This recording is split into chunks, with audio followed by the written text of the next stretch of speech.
Welcome to Muhammad's Boom Boom Room, where all of my guests either agree with me completely or they go boom. I am your host, the Prophet Muhammad, peace be upon me. And now with me today is a true disciple of Isa bin Miriam. He is the Apostle Paul. Happy to meet you, Paul. Glad to be here, Muhammad. But who is this Isa? Oh, as everyone knows, Isa is the Arabic name for Jesus. No, it isn't. The Arabic name for Jesus is Yasuh. Isa is the Arabic name for Jacob's brother Esau. To the Jews of your time, calling someone Isa would have been an insult because the descendants of Esau were their enemies. So why would you insult Jesus by calling him Isa? Don't blame me, blame Allah. He's the one who gave Jesus a totally different name in his perfect revelation that contains no errors. Speaking of the Holy Quran, Allah promised to protect Jesus' followers until the day of resurrection. That's a long time. And he said that he aided the true followers of Jesus until they became uppermost over all of their enemies. That is what led so many Muslim scholars to conclude that you, Paul, must be a true disciple of Jesus the Messiah. Well, I am a true disciple of Jesus.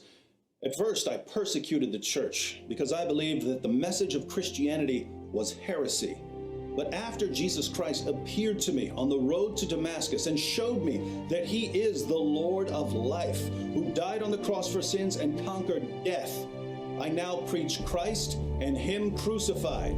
Excuse me, Paul. I don't mean to interrupt, but I think you meant to say he appeared to be crucified, even though he wasn't. No, Jesus was crucified. No.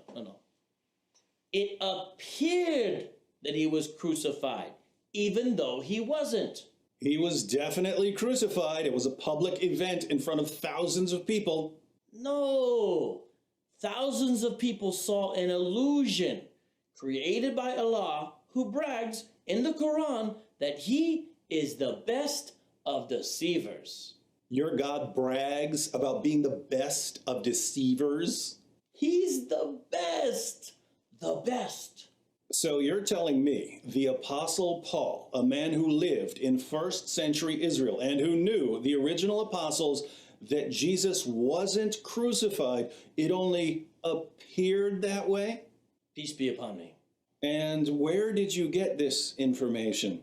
From a bunch of heretical Gnostic stories that were circulating in Arabia, also from the angel Gabriel. And how did you know that it was the angel Gabriel speaking to you?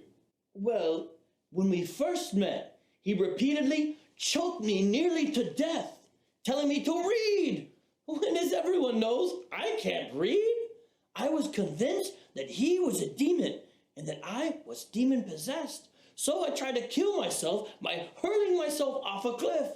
But my pagan wife and her cousin, who weren't there when the demon attacked me, told me that I'm not demon-possessed.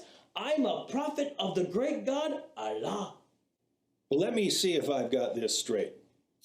A God who describes himself as the best of deceivers sent an angel that you initially thought was a demon. And this angel, after repeatedly choking you almost to death because you couldn't obey his command to read, eventually revealed to you that Jesus didn't actually die. He only appeared to die. Alhamdulillah, that is correct. Allah, who is the best of all deceivers, sent the angel Gabriel to choke me, knowing that after I tried to kill myself, my pagan wife and her cousin would use this brutal attack to convince me that I'm a prophet. This is the same exact way Allah raised up prophets in the Torah. No, it isn't. Yes, it is. It's in the Torah. Okay, Professor, what book, chapter, and verse? Torah book, chapter of... Angels choking prophets. Verse B. People base their salvation on this, moron? I am a prophet. I have proof. What? What is your proof? I have a huge mole on my back, which is a seal of the prophet. You know this. It's in the Torah. It's not in the Torah. How would you know? Because I'm a Jewish rabbi who studied under Gamaliel. Wait. What? If you're a Jewish rabbi, does that mean you're a Jew? You must be the Arab Sherlock Holmes. So you are a Jew. Tribe of Benjamin, Pharisee of Pharisees, I'm head to toe kosher. The angel Gabriel says that the Jews are the ultimate enemies of Muslims. And you still believe that was an angel choking you rather than a roided out, hooked on phonics cave monster? Of course, my pagan wife said so. And your wife was an expert on angels attacking people in caves for not being able to read? Allah knows best. Do you even hear yourself as you're talking? Let me try to make this so incredibly simple that even you can understand it. I'm a 1st century Jewish rabbi and a brilliant scholar. You're an illiterate 7th century caravan robber. I know the Old Testament and its prophecies backwards and forwards. You wouldn't know the Old Testament from a phone book. I know all of the relevant languages, Hebrew, Aramaic, Greek, and Latin. You know none of the relevant languages. I knew the original disciples of Jesus, as well as his brothers. You didn't. I met Jesus. You didn't. I tested the revelations I received. You didn't. I've performed tons of miracles. You haven't. Seems like I'm exactly the sort of person you should listen to if you want to know the truth about Jesus. But you'd rather listen to some literacy demon that chokes you and makes you want to slaughter yourself. But he gives me all the sex slaves I want. Listen, in case the future of humanity ever depends on choking someone in a cave for not being able to read, I'll have your cave demon sex trafficker on speed dial.